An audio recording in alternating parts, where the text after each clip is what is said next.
তো জাকাত যারা দেয় না, মনে রাখবেন জাকাত আপনারা যারা আদায় করেন নাই, কিয়ামতের ময়দানে পা থেকে একটা সাপ পেঁচাইতে পেঁচাইতে আপনার এই জায়গায় আসবে, আসার পর বলবে আনা কানজুক আনা মালুক, আমি তোমার সঞ্চিত মাল, আমি তোমার সঞ্চিত সম্পদ।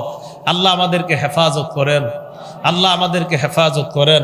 আল্লাহ পাক রব্বুল আলামিন বলেন ইয়াউমা ইউহমা আলাইহা ফি নারি জাহান্নামা ফাতুকওয়া বিহা জিবাহুহুম ওয়া জুনুবুহুম ওয়া যুহুরুহুম হাযা মা কানাসতুম লিআনফুসিকুম ফাযুকু মা কুনতুম তাকনিজুন।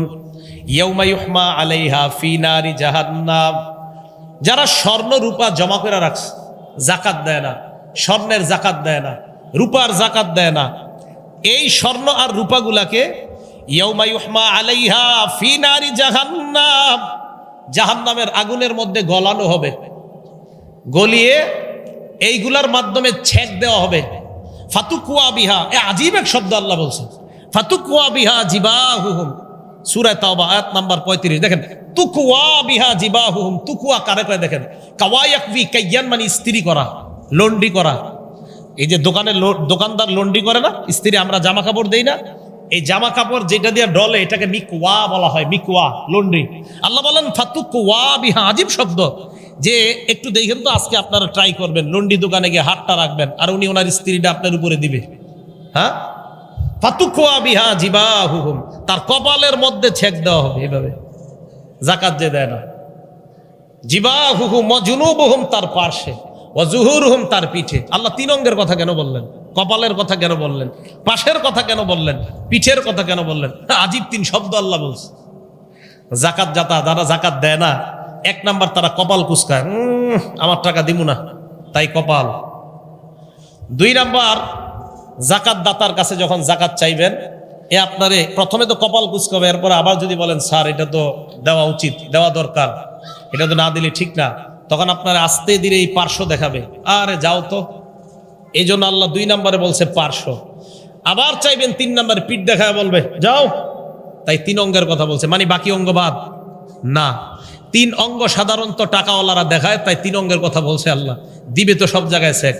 ফাতুকুয়া বিহা জিবাহুহুম ওয়া জুনুবুহুম ওয়া যুহুরুহুম হাযা মা কানাসতুম লিআনফুসিকুম ফাযুকু মা কুনতুম তাকনিজুন। আল্লাহর পক্ষ থেকে বলা হবে নেও, মা কানাসতুম লিআনফুসিকুম, খাও খাও, এটাই তোমরা কামাই করেছিলে, এখন খাও, এখন তোমরা খাও। এই খাও মানে ভালো খাওয়া না, এটা গজব, এই শাস্তি আপনাকে দেওয়া হবে। তো সাপ আপনার এই জায়গায় এসে বলবে আমি তোমার মাল, আমি তোমার সঞ্চিত সম্পদ। আল্লাহ যারা জাকাত অতীতে দেন নাই, তাদের বকেয়া জাকাতগুলা আদায় করার তৌফিক দান করেন। সামনের থেকে যেন সবাই জাকাত আদায় করতে পারে, আল্লাহ তৌফিক দান করেন। এগুলো তিন নাম্বার অপরাধ। অপরাধ নাম্বার 4, ওয়ালাম ইয়ামকুযু আহদাল্লাহি ওয়া আহদা রাসূলি, যেই সম্প্রদায় আল্লাহর সাথে ওয়াদা করেছে, অঙ্গীকার করেছে, যেই বিষয়গুলা নবীর সাথে অঙ্গীকার করেছে, যেই বিষয়গুলা, ওই বিষয়গুলা যারা আদায় করে না। আল্লাহর সাথে আমরা ওয়াদা করেছি, আল্লাহ 5 ওয়াক্ত নামাজ দিছে, আল্লাহ আমরা ওয়াদা করেছি, আল্লাহ আর তার নবীর সাথে সব যা যা বলবে আমরা করব। নবীর সাথে আল্লাহর সাথে আমরা ওয়াদাবদ্ধ, ইসলামে ঢুইকা যে আল্লাহ আপনি যা বলবেন তা মানবো, নবী যা বলছে তা মানবো। আল্লাহর সাথে আপনি ওয়াদাবদ্ধ, আপনি সুদ খাবেন না, নবী আপনাকে জানায় দিছে আপনি সুদি কারবার করবেন না। এই ওয়াদা যা যা যত ওয়াদা করছেন, আপনি ওয়াদা ভঙ্গ করতেছেন। বলেন আমাদের দ্বারা কি 1-2টা ওয়াদা ভঙ্গ হয় না? অসংখ্য অগণিত, অসংখ্য অগণিত। তাহলে এই অপরাধের কারণে কি হবে? এই জায়গাটা মন দিয়ে শোনেন, এটার শাস্তি কি? ইল্লা সাল্লাল্লাহু আলাইহিম আদুওয়াম মিন গায়রিহিম, ওই জাতির উপর আল্লাহ দুশমনকে শত্রু হিসাবে চাপায়া দেয়। দুশমনকে ওই দেশের শত্রু হিসাবে চাপায়া দেওয়ার পর ফাখাযু মা ফি আইদিহিম, তোমাদের হাতের সম্পদগুলা ওই দুশমন নিয়ে নিবে। তোমাদের সম্পদ দুশমন নিবে। তোমরা মুসলমান, আমি আল্লাহর সাথে ওয়াদা করছো, নবীর সাথে ওয়াদা করছো, একের পর এক তোমরা অপরাধ করতেছো, তখন আমি দুশমনকে তোমাদের উপর চাপায় দিব, ওই দুশমন তোমাদের সম্পদ নিয়ে যাবে। এই কথা গবেষণা করেন রাতে শুয়া শুয়া, এটা কি বুঝাইতে চাইতেছে? দুশমন বসবে, আমাদের দামি দামি সম্পদ দুশমন নিবে। কে নিবে? হ্যাঁ, খোঁজেন দেখেন এরকম দুশমন নেয়নি। কথা কি বুঝে আসছে? চাপায় দিবে, দুশমনকে আল্লাহ শত্রু বানাবে, এই দুশমন আপনার মূল্যবান দামি সম্পদ নিবে। বিসমিল্লাহ। 5 নাম্বার অপরাধ, ওয়ালাম তাহকুম আইম্মাতুহুম বিকিতাবিল্লাহ, যেই দেশের শাসক আল্লাহর কোরআন অনুযায়ী ফয়সালা করবে না, বিচার আল্লাহর কোরআন অনুযায়ী করবে না, যেই দেশের শাসক ইসলাম অনুযায়ী দেশ পরিচালনা করবে না, ইল্লা সাল্লাতাল্লাহু আলাইহিম বাসাহুম বাইনাহুম, আল্লাহ তাদের আপোষের মধ্যে যুদ্ধ লাগায়া দিবে। আপোষের মধ্যে আল্লাহ যুদ্ধ লাগায়া দিবে। এই জন্য আমাদের নবীজি সাল্লাল্লাহু আলাইহি সাল্লাম আল্লাহর কাছে 3টা জিনিস চাইছিল, আল্লাহ 2টা দিছে, একটা দেয় নাই। মুসলিম শরীফের 472 নম্বর, মুসলিম শরীফের 7152 নম্বর হাদিস। এই হাদিসের মধ্যে আসছে নবীজি সাল্লাল্লাহু আলাইহি সাল্লাম আলিয়া নামক জায়গা থেকে আসছে। আসার পর ফাম্মার রবি মসজিদি বনি মুআবিয়া, এমন একটা মসজিদ নাম মসজিদে বনি মুআবিয়া, এটা সামনে দিয়ে নবী গেলেন। যাওয়ার সময় দাখলা, মসজিদে প্রবেশ করলেন। সাল্লা ফিহি রাকাতাইন, 2 রাকাত নামাজ পড়লেন। দাআ রাব্বাহু তাবিলা, লম্বা দোয়া করলেন। সাহাবাদের দিকে ফিরলেন, ফিরার পর বললেন সালতু রাব্বি সালাসা আতানি সিনতাইনি ওয়া মানানি ওয়াহিদা, আমি আল্লাহর কাছে 3টি জিনিস চাইলাম, আল্লাহ 2টি দিয়েছেন, 1টি দেয় নাই। 1 নাম্বার সালতু রাব্বি আল্লা ইহলিকা উম্মতি বিসানা, আমি আল্লাহর কাছে বললাম আল্লাহ আমার উম্মতকে আপনি না খাওয়ায়া একবারে সবাইরে ধ্বংস করে দিয়েন না।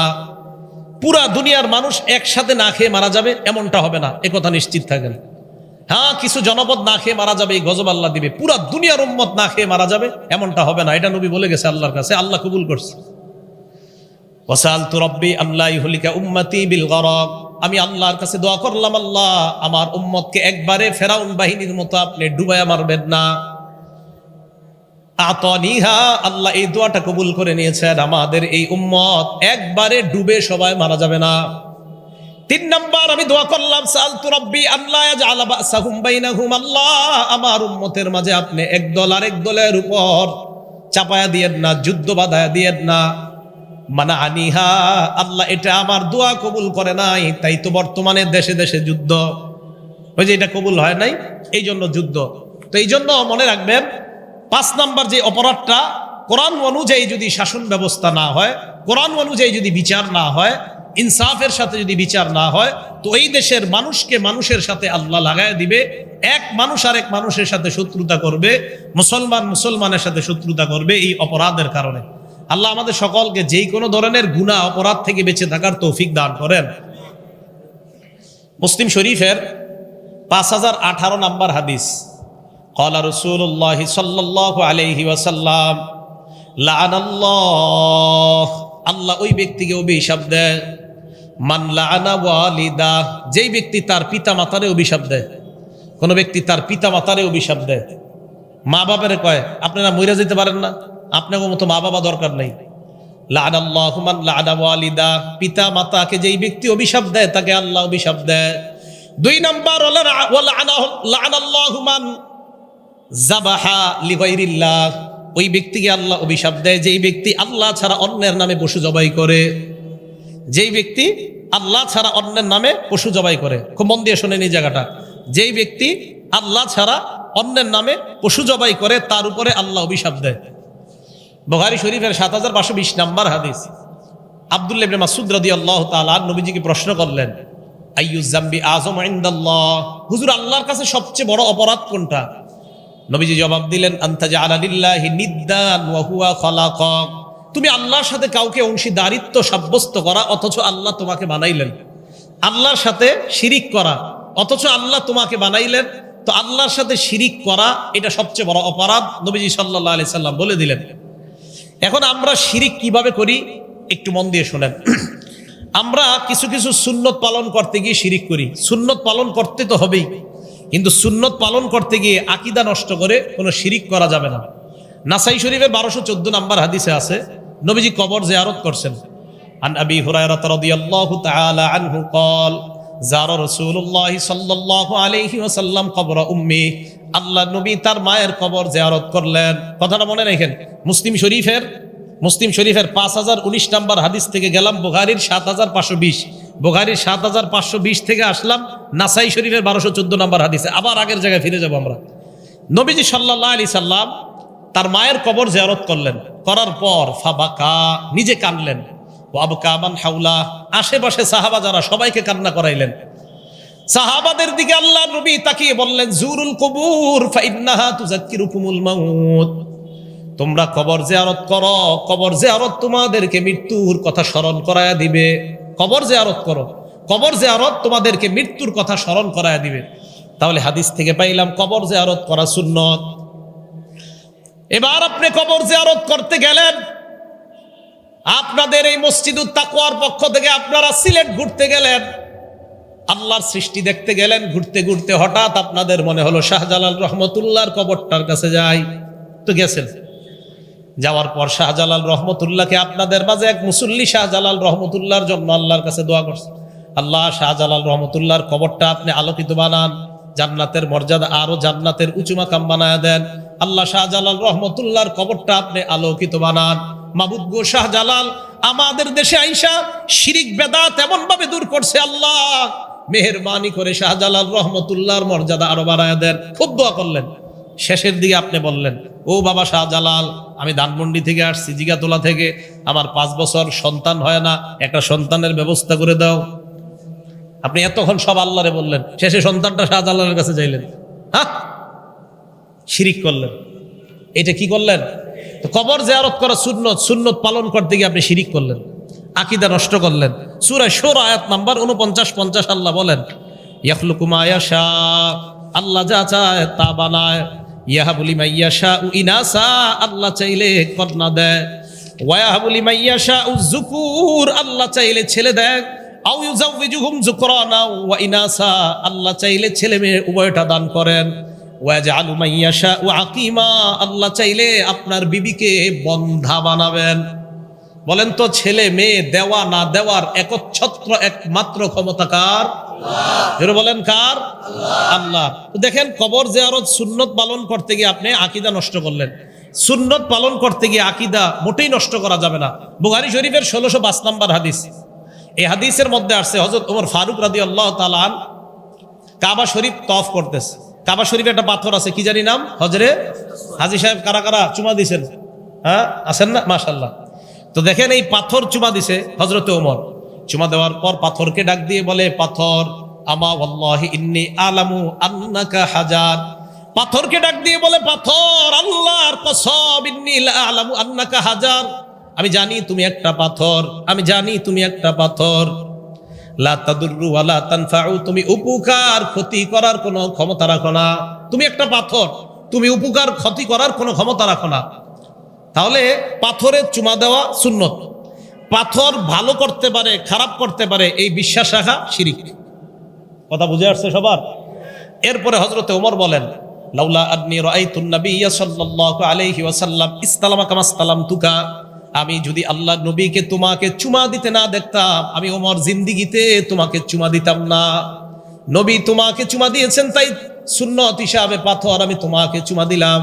এর মানে এই না তোমার মাঝে উপকার ক্ষতি করার ক্ষমতা আছে, এই বিশ্বাস আমার নাই।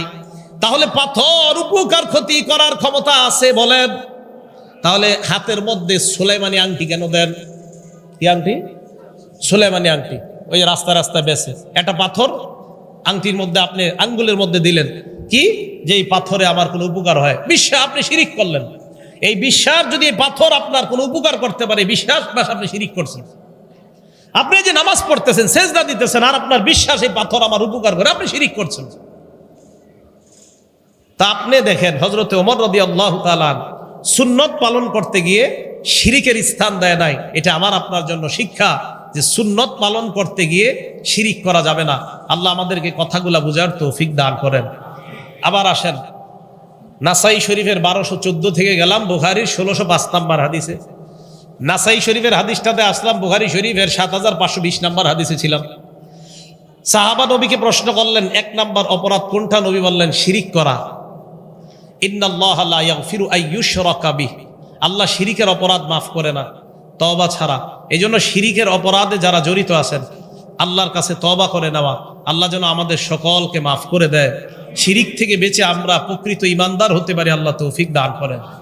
2 নম্বর, এরপর প্রশ্ন করলাম, হুজুর এরপর সবচাইতে বড় অপরাধ কোনটা?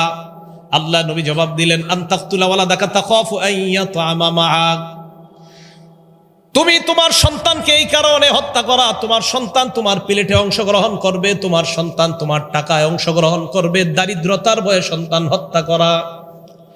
আল্লাহ বলেন ওয়ালা তাকতুলু আওলাদাকুম খাশিয়াতা ইমলাক, তোমরা তোমাদের সন্তানদেরকে দারিদ্রতার ভয়ে হত্যা করবা না। নাহনু নারযুকুহুম ওয়া ইয়্যাকুম, তাদেরকে আর তোমাদেরকে আমি আল্লাহ রিজিক দান করি। তাহলে সন্তান দারিদ্রতার ভয়ে হত্যা করা এটা ভয়ঙ্কর অপরাধ। কোন কোন হাদিসে আসছে উকুকুল ওয়ালিদাইন, পিতা মাতার নাফরমানি করা, এটা হলো 2 নাম্বার সবচাইতে বড় অপরাধ। এরপর উনি প্রশ্ন করলেন, হুজুর এরপর সবচেয়ে কোনটা বড় অপরাধ? নবীজি বললেন আনতুজানি বিহালিলাতি জারিক, তুমি তোমার প্রতিবেশীর স্ত্রীর সাথে ব্যভিচার করা সবচাইতে বড় অপরাধ। প্রতিবেশীর স্ত্রী যারা প্রতিবেশী, তাদের কাছে আমানত, এই আমানতের খেয়ানত করে আপনি প্রতিবেশীর বিবির সাথে অবৈধ পরকীয়া প্রেমে লিপ্ত হয়ে তার সাথে আপনি অবৈধ কর্ম করলেন, এটা 3 নাম্বার সবচাইতে বড় অপরাধ। কারো স্বামী বিদেশে আছে, আপনি ছলে বলে কৌশলে এই নারীটাকে আপনি কথার মাধ্যমে আপনার জাদুতে আকৃষ্ট করে তার সাথে অপকর্মে লিপ্ত হলেন, এটা 3 নাম্বার সবচাইতে বড় অপরাধ। জিনা করা, ব্যভিচার করা, এই জিনা নামক ভয়ঙ্কর অপরাধ থেকে যেন আমরা বেঁচে থাকতে পারি, আল্লাহ তৌফিক দান করেন। বুখারী শরীফের 80 নাম্বার হাদিস, ক্বালা রাসূলুল্লাহ সাল্লাল্লাহু আলাইহি ওয়াসাল্লাম, আল্লাহ নবী বলেন ইন্না মিন আশরাতিস সাআ, কিয়ামতের আলামতের মধ্যে 4টা উল্লেখযোগ্য আলামত হলো এই, আইয়ুরফাআল ইলম, বিদ্যা আকাশে উঠিয়ে নেওয়া হবে, কোরআন সুন্নাহর বিদ্যা আকাশে উঠিয়ে নেওয়া হবে। কোরআন সুন্নাহ আকাশে উঠে যাবে, কোরআন সুন্নাহ আকাশে উঠিয়ে নেওয়া হবে। এজন্য এই যুগে আমি আপনি খুব বেশি দোয়া করা, আল্লাহ কোরআন সুন্নাহ তো আকাশে চলে যাচ্ছে, মাবুদ হেদায়েতের উপর যেন আল্লাহ থাকতে পারি, আপনি তৌফিক দান করেন। 2 নাম্বার ওয়াসবুতাল জাহলু, মূর্খতা সমাজের মধ্যে ছড়ায় পড়বে, এত মূর্খতা ছড়ায় পড়বে। আরেক হাদিসে নবীজি বলেন ইন্নাল্লাহা লা ইয়াকবিজুল ইলমা ইনতিজাআ, আল্লাহ পাক রব্বুল আলামিন এই বিদ্যা, কোরআন সুন্নাহর বিদ্যা একবারে উঠিয়ে নেবে না, ইয়ানতাজিউহু মিনাল ইবাদ, আমার আপনার থেকে একবারে আল্লাহ উঠিয়ে নেবে না। ওয়ালাকিন ইয়াকবিজুল ইলমা বিকবজিল উলামা, আল্লাহ এই ইলম উঠিয়ে নিবে আলেমদেরকে উঠিয়ে নেওয়ার মাধ্যমে, আলেম উঠায়া নিবে, তাদের মাধ্যমে এই ইলম আল্লাহ উঠায়া নিবে। বলেন গত 2 বছরে আমাদের দেশে আলেম কম মারা গেছে না অনেক বেশি মারা গেছে? এটা আমাদের জন্য কিন্তু খুব চিন্তার বিষয় যে উলামায়ে কেরাম, আল্লামা আহমদ শফী রহমতুল্লাহ আলাই থেকে নিয়ে আল্লামা হাফেজ জুনায়েদ বাবনগরী রহমতুল্লাহ আলাই সহ, আল্লামা নুর হোসেন কাসিমি রহমতুল্লাহ আলাই সহ কত বড় বড় উলামায়ে কেরাম, মুফতি ওয়াক্কাস সাহেব রহমতুল্লাহ আলাই সহ, তো এই যে যাদের নাম এখন মনে আসতেছে না সবার, এই বড় বড় উলামায়ে কেরামকে উঠিয়ে নেওয়া, আল্লাহ এলেম উঠিয়ে নিয়ে, এই এলেম উঠিয়ে নিলে আপনি যতই বলেন, আমাকে যতই বুঝানোর চেষ্টা করেন, হুজুর আপনারা হিংসা করেন, অমুককে হিংসা করেন, তমুককে হিংসা করেন চেয়ারে বসলে, না হিংসা করি না, বিশ্বাস করেন এলেম উঠে যাচ্ছে বলে যাকে তাকে আপনি চেয়ারে বসায় দিচ্ছেন। নবীজি বলেন হাত্তা ইজা লাম ইউবকি আলিমান, যখন আর আলেম খুঁজে পাবেন না, তখন ইত্তাখাযাত নাসু রুউসান জুখালা, জাহেলদেরকে আপনি ধর্মীয় নেতা বানাবেন, বানানোর পর এখানে বসাবেন, বসানোর পর ফাস্তাফতাও, প্রশ্ন করবেন, ফতুয়া জিজ্ঞাসা করবেন, ফাফতাও বিগাইরি ইলমিন, ওই জাহেল এখানে বসে ফতুয়া দিয়ে দিবে। ফতুয়া দেওয়ার পর ফাদল্লু আদল্লু, নিজে পথভ্রষ্ট হবে, সবাইকে পথভ্রষ্ট করবে। এখন এই হাদিস আপনি কোথায় রাখবেন বলেন? এই হাদিসটা বলে আলেমরা হিংসা করে, এই কথা আপনি কেন বলেন? তা হাদিস কেটে দেন, মুসলিম শরীফ থেকে হাদিস কেটে দেন। এটা হিংসা না, মনে রাখবেন। অযোগ্যরা চেয়ারের মধ্যে বসা মানি এলেম দুনিয়া থেকে বিদায় নিচ্ছে। তাই আপনি অযোগ্য কাউকে কোরআন শুদ্ধ না, হাদিস শুদ্ধ না, একটা আয়াত সুন্দর মতো পড়তে পারে না, হাদিসের একটা ইবারত দিলে দাঁত 34টা ভাঙ্গার সম্ভাবনা, তাকে আপনি যদি দেন যে না আমি আপনাকে ফতুয়া দেওয়ার জন্য বানাইলাম, সেখানে সে বসে তখন বলবে সিনামাজে জায়েজ নাই, এটা কোরআনের কোন আয়াতে আছে? তখন এইখানে এটা বসে বলবে হুজুররা বলে গান বাজনা জায়েজ নাই, এটা কোরআনের কোন আয়াতে আছে? বলবে কেন? আল্লাহ এলেম উঠায় নেবে, মূর্খতা ছড়ায় পড়বে, তখন মূর্খ এখানে বৈশা অন্য মূর্খদেরকে শিখাবে, বাস মূর্খ মূর্খ মূর্খ। আল্লাহ আমাদেরকে হেফাজত করেন। বুখারীর 80 নাম্বার হাদিস বলতেছে, 1 নাম্বার এলেম উঠিয়ে নেওয়া হবে, 2 নাম্বার মূর্খতা ছড়ায় পড়বে, 3 নাম্বার ওয়ায়ুশরাবাল খাম, মদ পান বৃদ্ধি পাবে, মাদকের জয় জয়কর অবস্থা হবে। মদ পান বৃদ্ধি পাবে। হাদিসের মধ্যে আসছে 4 শ্রেণীকে জান্নাত না দেওয়াই আল্লাহর হক। এর মধ্যে একজন মুদমিনুল খাম, যে ব্যক্তি মদ পান অবস্থায় মারা যায়, তারে জান্নাত না দেওয়াটাই আল্লাহর হক। কিছুদিন আগে আমাদের দেশে ভয়ঙ্কর অনুষ্ঠান হয়েছে, সেখানে ভয়ঙ্করভাবে মদ পান করা হয়েছে। আল্লাহ আমাদেরকে হেফাজত করেন। 4 নাম্বার ওয়াজহারত জিনা। জিনা সমাজের মধ্যে ব্যাপকভাবে ছড়িয়ে পড়বে। বলেন তো কি ছড়িয়ে পড়বে? জিনা প্রত্যেকের ঘরে ঘরে প্রতিনিয়ত হচ্ছে। হ্যাঁ, প্রত্যেকের ঘরে ঘরে প্রতিনিয়ত জিনা হচ্ছে। দলিল বুখারী শরীফের 6612 নম্বর হাদিস। ক্বালা রাসূলুল্লাহি সাল্লাল্লাহু আলাইহি ওয়াসাল্লাম, আল্লাহ নবী বলেন, ইন্নাল্লাহা কাতাবা আলা ইবনি আদম হাজ্জাহু মিনাজ জিনা। আমাকে, ওনাকে, আলেমকে, আপনাদেরকে সবাইকে আল্লাহ জিনা নামক পরীক্ষা দ্বারা পরীক্ষা নিবে। সবাইকে, এই হাদিসে সবাই অন্তর্ভুক্ত। জিনার পরীক্ষা দিয়া সবাইকে আল্লাহ পরীক্ষা করবে। নবী বলেন, আদ্রাকা যালিকা লা মুহালাতা, এই পরীক্ষা আমার উম্মতের সবাই পড়বে, কোনো সন্দেহ নাই। এবার বলতে পারেন, হুজুর কি বলেন আপনি? আমরা তো অনেকেই জিনা করি না। হ্যাঁ, এবার দেখেন জিনা করেন কিনা। নবী বলেন, ফাজিনাল আইনি আন-নাজ, চোখের জিনা হলো দেখা। চোখের জিনা। এবার আপনি রাস্তা দিয়ে হাঁটতেছেন, আমি মনে করেন আমি একজন আলেম, আমি রাস্তা দিয়ে হাঁটতেছি, আমি একটা নারীর দিকে তাকাইলাম। তাকানোর পর সূরা নূরের 30 নম্বর আয়াতে আল্লাহ কয়, এই হুজুর নিচে তাকাও। কুল্লিল মুমিনিনা ইয়াগুদ্দু মিন আবসারিহিম, নবী আপনি ঈমানদারকে বলেন তারা যেন নজর নিচের দিকে রাখে। এখন আমরা নজর নিচে নিলাম। দেখেন, একটা অবৈধভাবে কোনো নারীর উপর নজর পড়ছে, আমরা নজর নিচে নিলাম। এবার শয়তান কয় নজর উপরে উঠাও, উঠাও। আলীকে আল্লাহ রসুল বলে, ইয়া আলী লা তুকবি'ন নাজরাতান নাজরা, আলী একবার নজর পড়ার পর দ্বিতীয়বার নজর দিও না। ফাইন্না লাকাল উলা ওয়া লাইসাত লাকাল আখিরা, প্রথমবার মাফ, দ্বিতীয়বার মাফ না। এবার আপনি, শয়তান বারবার কয় তাকাও, আপনি তাকান না, ঠিক আছে। হ্যাঁ, আপনি যদি তাকান, আবার ইস্তাশরাফাহা শয়তান, শয়তান আপনার সামনে একটা কালো মেয়েও যদি বোরকা ছাড়া, পর্দা ছাড়া হাঁটে, এই মেয়েটাকে আপনার চোখে মোহনীয় করে আপনার সামনে উপস্থাপন করবে। এটা নবীজি হাদিসে বলছে। 1 নাম্বার চোখের জিনা দেখা। এখন দেখেন, আপনি দেখলেন ওয়াজিনাল লিসান আল মান্তিক, মুখের জিনা, কথা বলা। অপরিচিত রং নাম্বারে একটা মেয়ের সাথে আপনি কথা বললেন। আপনারা হয়তো এরকম হয় না, যেই জায়গায় হয় এটা বলতেছে, সম্ভবত আপনাদের জীবনে এগুলো ঘটেই নেই। তো রং নাম্বারে একটা মেয়ের সাথে কারো কথা হইল। কথা হওয়ার পর এবার দেখেন, রাতের বেলা বিছানায় শুয়ে চিন্তা করতেছে, মেয়েটা না জানি দেখতে কেমন, আহারে তার চোখ কেমন, তাকে না জানি দেখতে কেমন। ঠিক এরকম কল্পনা হতে পারে কিনা? নবীজি বলেন, ওয়ান নাফসু তামান্না ওয়া তাশতাহি, মন কল্পনা করবে, এটা মনের জিনা। চোখের জিনা, বলার জিনা, কানের জিনা করলেন শোনার পর, এই যে যা শুনলেন কানের জিনা। এরপর নফস দিয়ে আপনি কল্পনা করলেন, মনের জিনা। পরের দিন আবার কথা বললেন, এবার আপনাদের ফিক্সড হলো সাক্ষাৎ করবেন। সাক্ষাতে আপনি হাঁটতে হাঁটতে রওনা করলেন, পায়ের জিনা আপনার চলতেছে। এরপর আপনি সাক্ষাতে গেলেন মেয়েটার সাথে, মেয়ে শরীরের মধ্যে আকর্ষণীয় কোনো সেন্ট, সুগন্ধি ব্যবহার করে আসছে, আপনি তার শরীরের ওই ঘ্রাণ নিলেন, আপনার নাকে ভালো লেগে গেল, এটা নাকের জিনা। বলার জিনা, শ্রবণ করার জিনা, চোখের জিনা, কল্পনার জিনা। মোবাইলে চ্যাটিং করছেন আপনি অবৈধভাবে, মোবাইলে আপনি চ্যাটিং করছেন অবৈধভাবে, লেখছেন আপনি, কিউরিওসিটি আপনার জাগছে, what are you doing now, কি করছো এখন? মেয়েটা আপনাকে পাল্টা জবাব দিল যে আমি এটা করছি, সেটা করছি, আর আপনার ভালো লাগতেছে। আফটার দেন, এরপর কি বলো, এক এক করে বলতে থাকো। আর মেয়ে আপনাকে বললো, আপনি কল্পনায় আনছেন, আপনি হাতের জিনা করছেন, এটা আপনার হাতের জিনা। এখন আপনারা দেখবেন প্রতিদিন ঘরে ঘরে জিনা হয় কিনা চিন্তা করেন।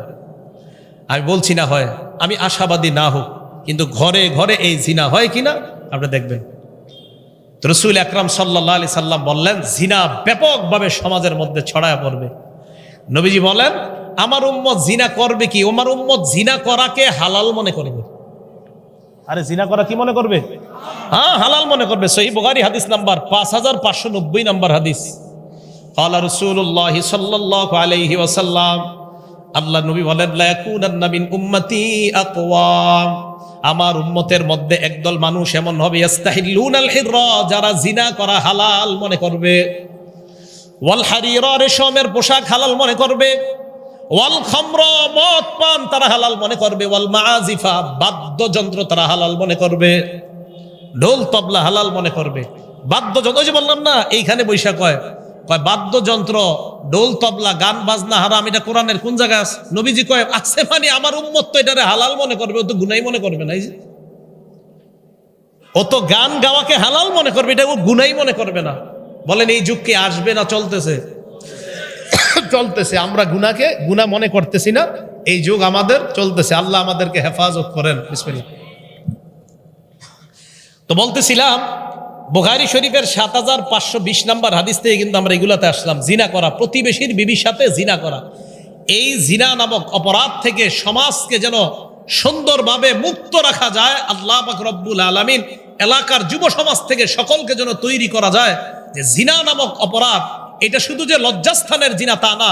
নবী তো বলছেন আল ফারজু ইউসাদ্দিকু যালিকা ওয়া ইউকাযযিবুহু, জিনা বাস্তবে যেটা হয় এটার আগে যে জিনাগুলো হয় ব্যাপকভাবে হবে, এক পর্যায়ে ওই জিনাই তাকে আসল জিনার দিকে ধাবিত করবে। এই জন্য আল্লাহ কোরআনে বলছে লা তাকরাবু জিনা, জিনা করিও না, এটা বলে নাই, বলছে লা তাকরাবু জিনা, জিনার কাছেও যেও না। এই আয়াতের ব্যাখ্যা দেখবেন, যেই জিনিস তোমাকে জিনার দিকে নিয়ে যায় ওই জিনিসের কাছেও তুমি যেও না। তাহলে জিনা আমাদেরকে, যেই জিনিস আমাদেরকে জিনার দিকে নিয়ে যায় এই জিনিসের কাছে যেতে আল্লাহ নিষেধ করেছেন। এখন দেখেন মোবাইলের মাধ্যমে, ইলেকট্রনিক মিডিয়ার মাধ্যমে আপনারা যারা প্রযুক্তি ব্যবহার করেন, এখন আমার বিরুদ্ধে হয়তো ফেসবুকে স্ট্যাটাস দিয়ে দিবেন এই হুজুর বিজ্ঞান বুঝে না, প্রযুক্তির বিরোধিতা করে। আমি প্রযুক্তির বিরোধিতা করি না, কিন্তু যদি প্রযুক্তি চালাইতে গিয়ে আপনার ৯০ ভাগ গুনাহ হয়, ১০ ভাগ যদি ভালো হয়, আমি বলছি আপনার মতো লোক প্রযুক্তি চালানো দরকার নাই, যার প্রযুক্তি দিয়ে ৯০ ভাগ গুনাহ হয়। আপনি প্রযুক্তি তো আপনাকে গুনাহ করাইতেছে ৯০ ভাগ। আপনি বলবেন হুজুর আমি আপনার বয়ান শুনি ইউটিউবে প্রতিদিন ১০টা, আপনি আমার ১০ বয়ানের সাথে যদি ১ মিনিট গান দেখেন নিয়মিত ইউটিউবের মধ্যে, আমি বলবো আমার বয়ান দেখার জন্য আপনি ইউটিউবে ঢুকেন না, ওই শুধু ১ মিনিট গানের জন্য আপনি ইউটিউবে ঢুকাই দরকার নাই। কারণ ১ মিনিট কেন গান শুনবেন? আপনি ওয়াজ শুনবেন সওয়াবের নিতেই তো, আর গুনাহ করবেন না। আপনি ইউটিউবে ঢুকেন না, তাহলে আপনার গুনাহও দরকার নাই, আপনি ১০টা সওয়াব দরকার নাই, আপনি একটা গুনাহ করেন না। আপনি ১০০০ রাকাত নফল নামাজ পড়বেন, আরেক দিক দিয়ে আপনি ১০টা গুনাহ করবেন না, আপনি ১০টা গুনাহ ছেড়ে দেন। ১০০০ নফল নামাজ না পড়া পারলে 10টা গুনাহ ছাড়েন আপনি। যে বিষয়টা বুঝাইতে চাইলাম, গুনাহ আমাদেরকে শেষ করে দিচ্ছে, আমাদের সমাজটাকে ধ্বংস করে দিচ্ছে। কি স্কুল কলেজ আর যেই জায়গার ছাত্র ছাত্রী যাদেরকে বলবেন সর্বত্র ইলেকট্রনিক মিডিয়ার গুনাহ আমাদের জীবনটাকে শেষ করে দিচ্ছে। পারিবারিক বন্ধনগুলা বর্তমানে ছিন্ন হওয়ার সবচেয়ে বেশি কারণ খোঁজেন ইলেকট্রনিক মিডিয়া, কোনো সন্দেহ নাই। স্বামী আরেকজনের সাথে সম্পর্ক করছে ইলেকট্রনিক মিডিয়া, স্ত্রী আরেকজনের সাথে সম্পর্ক করতেছে ইলেকট্রনিক মিডিয়ার মাধ্যমে। আল্লাহ আমাদেরকে হেফাজত করেন, আল্লাহ আমাদেরকে হেফাজত করেন। সর্বশেষ কথা, এইগুলা কেন? এই যে আমি কতগুলা গুনাহের পরিচয় দিলাম, এবার মুসলিম শরীফের ৫০১৮ নম্বর হাদিসটার পরে আমি বলছি অপরাধগুলা কেন হচ্ছে আমাদের। আল্লাহ পাক রব্বুল আলামিন লাআনা, অভিশাপ দেয় ওই ব্যক্তিকে যে পিতামাতাকে অভিশাপ দেয়, মনে আছে? ওখান থেকে কিন্তু এদিক গেছি। ওয়া লাআনা, আল্লাহ অভিশাপ দেয় ওই ব্যক্তিকে যেই ব্যক্তি আল্লাহর নাম ছাড়া পশু জবাই করে। ওয়া লাআনাল্লাহু মান গায়্যারা মানারাল আরদ, যেই ব্যক্তি জমিনের সীমানা উল্টাপাল্টা করে, আরেকজনের সম্পত্তি নিজের কবজায় নিয়ে ওই জায়গায় সীমানা নির্ধারণ করে দেয় যে এই সম্পত্তির মালিক ক্রয় সূত্রে অমুক গ্রুপ, আসলে আপনি অতটুক জায়গার মালিক না। নবীজি বলেন তোমাকে আল্লাহ অভিশাপ দেয়। তোমাকে আল্লাহ কি দেয়? অভিশাপ দেয়। একটা নিরীহ মানুষের জায়গা নিজের কবজায় নিয়ে লিখে দিয়েছেন ক্রয় সূত্রে অমুক এটার মালিক, আপনাকে আল্লাহ অভিশাপ দেয়। এটা আল্লাহর অভিশাপ আপনার উপরে চলতে থাকে, আল্লাহর অভিশাপ আপনার উপরে চলতে থাকে। আল্লাহ পাক রব্বুল আলামিন এই অভিশাপ থেকে যেন আমরা হেফাজত থাকতে পারি, আল্লাহ তৌফিক দান করেন। সামনে কোরবানির ঈদ, এই কোরবানি করতে গিয়ে আমরা কথার মধ্যে অনেক একটা শিরিক করি। 7টা নাম লিখি, অথবা 3টা অথবা 4টা লিখে বলি হুজুর 7 নামে কোরবানি করেন, হুজুর 4 নামে কোরবানি করেন, হুজুর 5 নামে কোরবানি করেন। 5 নামে কোরবানি মানি, এটা আপনি কি বললেন? 4 নামে কোরবানি মানি, হুজুর 3 নামে কোরবানি, আমরা 3 জন মিলে গরুটা কিনেছি, হুজুর আমাদের 3 ভাইয়ের পক্ষ থেকে আল্লাহর নামে কোরবানি করি। 7 নামের পক্ষ থেকে আল্লাহর নামে কোরবানি করেন। এই কথার শিরিক থেকে বাঁচেন। মানুষের নামে কোরবানি হয় না। মুহাম্মদ সাল্লাল্লাহু আলাইহি সাল্লামের নামে যদি কোনো গরু জবাই করে খিচুড়ি বিলান, এই খিচুড়ি খাওয়া হারাম, ওই গরুর গোশত খাওয়া হারাম। কার নামে বললাম? মুহাম্মদ সাল্লাল্লাহু আলাইহি সাল্লামের নামে কোনো গরু জবাই করলেন, হ্যাঁ, মুহাম্মদ সাল্লাল্লাহু আলাইহি সাল্লামের পক্ষ থেকে আল্লাহর নামে। ওয়ালা তাকুলু মিম্মা লাম ইযকার ইসমুল্লাহ, আল্লাহর নাম নেওয়া হয় নাই যেই পশু জবাই করতে, এটার গোশত খাবা না। ফাকুলু মিম্মা যুকির ইসমুল্লাহ, ওই পশুর গোশত খাও যেই পশু জবাই করার সময় আল্লাহর নাম নেওয়া হয়েছে। তাহলে বলেন তো, পশু, কোরবানির পশু, মুরগি, চড়ুই পাখি, এগুলা জবাই হবে কার নামে? আল্লাহর নামে, মানুষের নামে জবাই হবে না। তাহলে বলেন তো, খাজা মুঈনুদ্দিন চিশতি রহমতুল্লাহ আলাইহির নামে সিন্নি পাকানো, ওনার নামে গরু জবাই করা, এটা কি হালাল না হারাম? হারাম, এটা জায়েজ নেই। এই শিরিক সহ, জিনা সহ, ব্যভিচার, গান, বাদ্য আর জিনা নামক এই অপরাধগুলার মূল কারণ, সমস্ত অপরাধগুলার মূল কারণ হলো আমাদের মাঝে লজ্জাশীলতা কমে যাওয়া। বলেন কি কমে যাওয়া? লজ্জাশীলতা। আমাদের যুব সম্প্রদায় তো লজ্জা কমতে কমতে এত নিচে গেছে, লজ্জা, নিজে বিয়ে করছে, বিয়ে করার পর নিজের বউয়ের যত কথা আছে বন্ধুদের সাথে বলে বেড়ায়। কার সাথে বলে বেড়ায়? বন্ধুদের সাথে। এক তো বিয়ের সময় নবীজি সাল্লাল্লাহু আলাইহি সাল্লাম বললেন, ইন্না আযমান নিকাহি বারাকা আইসারুহা মাউনা, ওই বিয়ে সবচেয়ে বরকতময় যেই বিয়েতে খরচ কম। আপনি গায়ে হলুদ নামক একটা অনুষ্ঠান করলেন, ভয়ঙ্কর, বিয়ের দিনও বিশাল বড় বড় পার্টি করলেন, আর যাদেরকে দাওয়াত দিলেন সাহেবরা এক জায়গায় বৈশা মুরগির রান, খাসির রান ফালানোর মধ্যেই তারা ফ্যাশন খুঁজে পায়, এই অপচয়গুলো আপনি করলেন। এরপরে যাক, বিয়ে করার পর পুত্রবধূ, আপনি বিয়ের আগে যখন পুত্রবধূকে দেখতে যায়, মনে রাখবেন ছেলের বিবি হওয়ার আগ পর্যন্ত শ্বশুরের জন্য ওই মেয়েকে দেখা হারাম। শ্বশুর তার পুত্রবধূকে পুত্রবধূ হওয়ার আগ পর্যন্ত দেখা হারাম। শ্বশুর মানে আমি আমার ছেলের পুত্রবধূকে, আমি আমার ছেলের পুত্রবধূ, আমার ছেলে বিয়ে করার আগ পর্যন্ত ওই মেয়েকে আমি দেখা হারাম। এখন আপনারা কি করেন? মেয়েটা দেখা ছবি উঠায়া সবার পাশাপাশি নিজের বাপ, ভাই, ভাইয়ের বোনের স্বামী টামি সবাইকে দেখান। এটা হারাম, এটা নাজায়েজ, এটা অন্যায়, এটা জায়েজ নাই। মেয়েটা দেখতে গিয়ে ছবি তুইলা পুরো দুনিয়ারে দেখায়, ফেসবুকে বন্ধুদেরকে দিয়া কয়, দেখ কেমন লাগে, তোদের ভাবি হবে। এরপর বিয়ে করে, বিয়ে কইরা বাসর রাত হয়। মন দিয়ে শোনেন, হাদিসের বর্ণনা আবু দাউদ শরীফের 2174 নম্বর হাদিস। নবীজি সাল্লাল্লাহু আলাইহি সাল্লাম সাহাবাদের সামনে দাঁড়াইলেন, দাঁড়ানোর পর বললেন, এই সাহাবাদের মধ্যে যারা তোমরা পুরুষ আছো, ইজা আতা ইমরাআহ আগলাকা বাবা ওয়া আলকা আলাইহি সিতরা, বিবির কাছে গেলা, যাওয়ার পর দরজা বন্ধ করলা, পর্দা ফালাইলা, এরপর আল্লাহ প্রদত্ত ভালোবাসা তোমাদের মাঝে সম্পর্ক কায়েম হলো। পরের দিন তুমি বন্ধুদের সাথে বসলা, বসার পর বললা, ফাআলতু কাজা ওয়া কাজা, আমার এই হয়েছে তোদের ভাবির সাথে, সব বন্ধুকে বলে বেড়াইলা। তোমাদের মাঝে কি এরকম স্বভাব কারো আছে? সাহাবারা সবাই চুপ। নারীদেরকে বললেন, তোমাদের মাঝে এই স্বভাব কাদের আছে? যারা তাদের বান্ধবীদের কাছে তোমাদের স্বামীর সাথে যা হয় এগুলা বলে বেড়াও। সব নারীরা চুপ।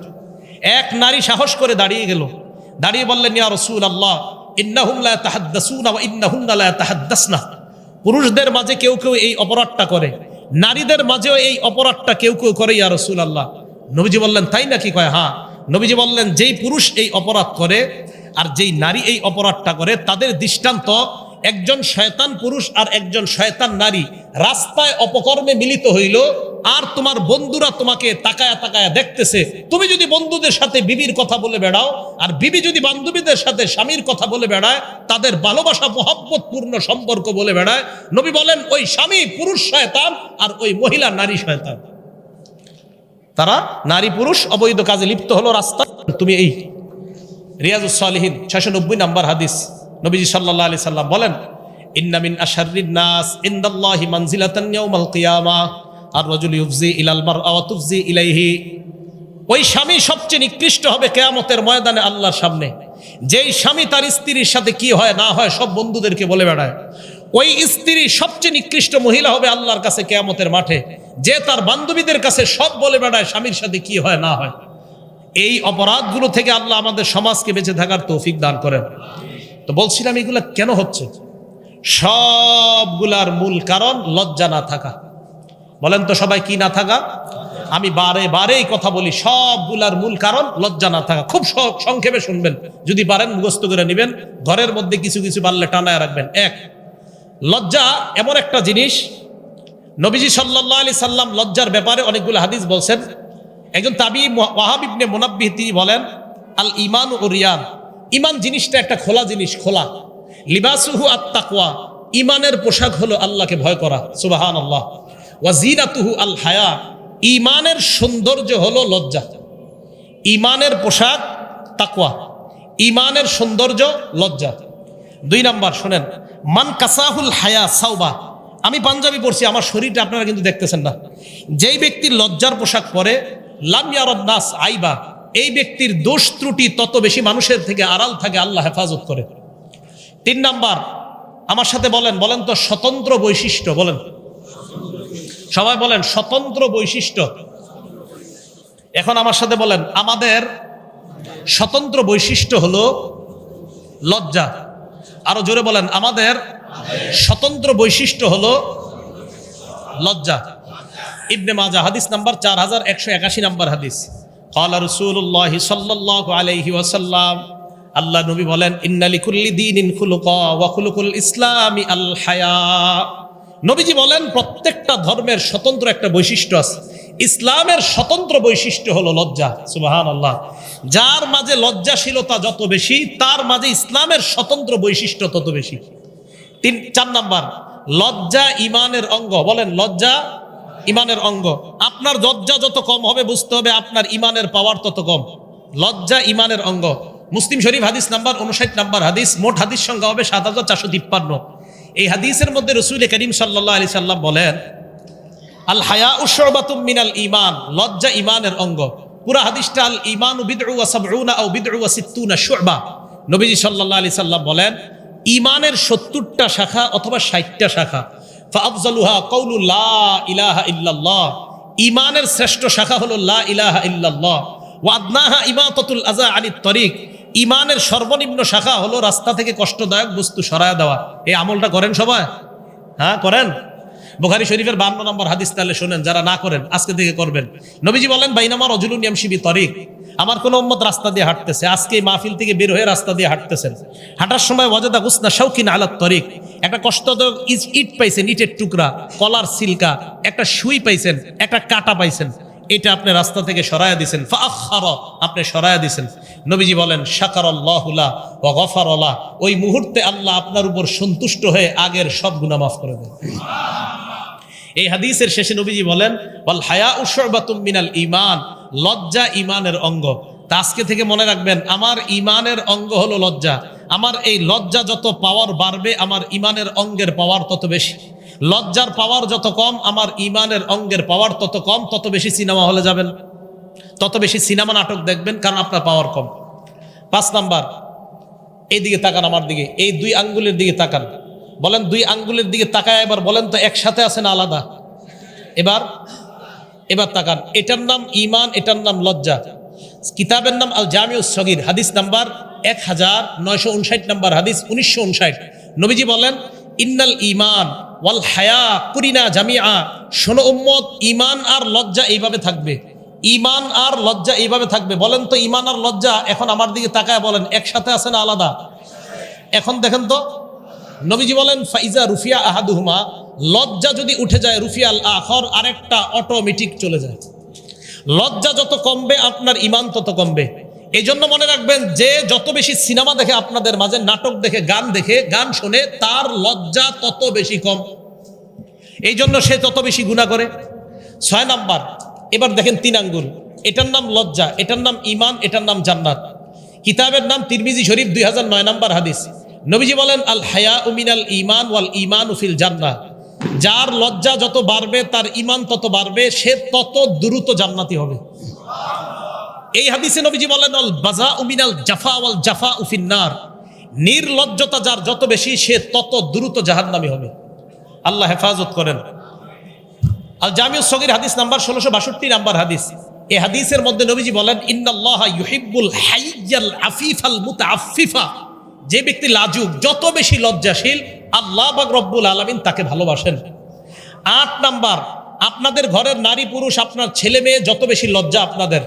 নবীজি বলেন, বুখারী শরীফ 6117 নাম্বার হাদিস। নবীজি বলেন, আল হায়াউ লা ইয়াতি ইল্লা বিখাইর, যেই ঘরে যত বেশি লজ্জা, ওই ঘরে আল্লাহর তত বেশি রহমত নাজিল হয়।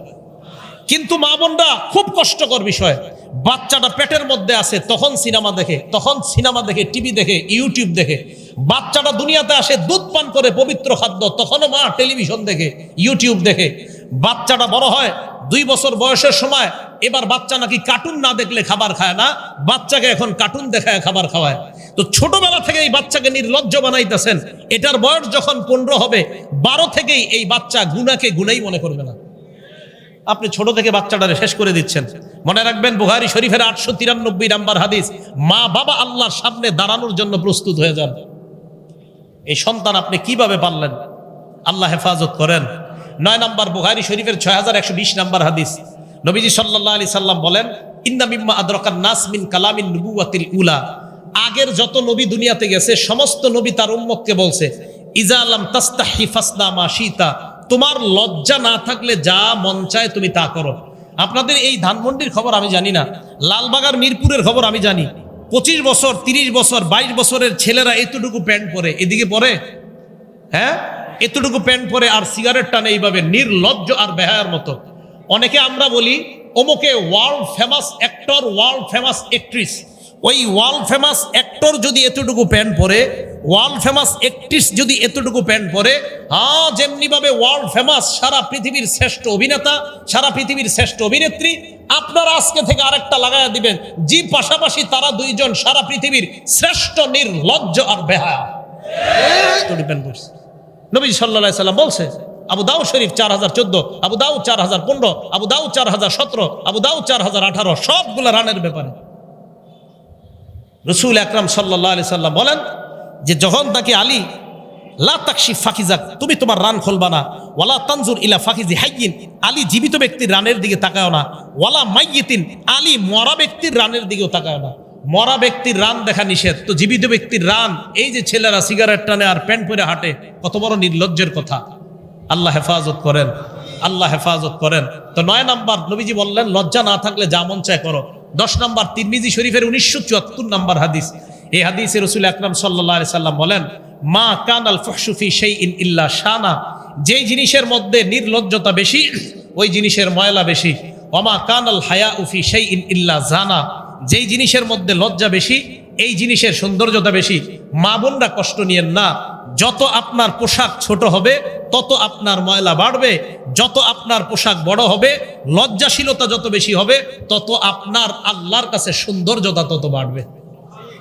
আল্লাহ পাক রব্বুল আলামিন আমাদের সকলকে লজ্জাশীলতার গুণে গুণান্বিত হয়ে যেই অপরাধগুলার কথা বললাম, শিরিক নামক অপরাধ, মানুষ হত্যা নামক অপরাধ, সন্তানকে হত্যা নামক অপরাধ, ব্যভিচার নামক অপরাধ, সুদ খাওয়ার অপরাধ, আর ইবনে মাজার 4019 নাম্বার হাদিস থেকে 5টা অপরাধের কথা বলছিলাম, যে ইনসাফ না করার অপরাধ, পাল্লায় ওজনে না মাপার অপরাধ, এই অপরাধের কারণে কি কি গজব দুনিয়াতে আসে।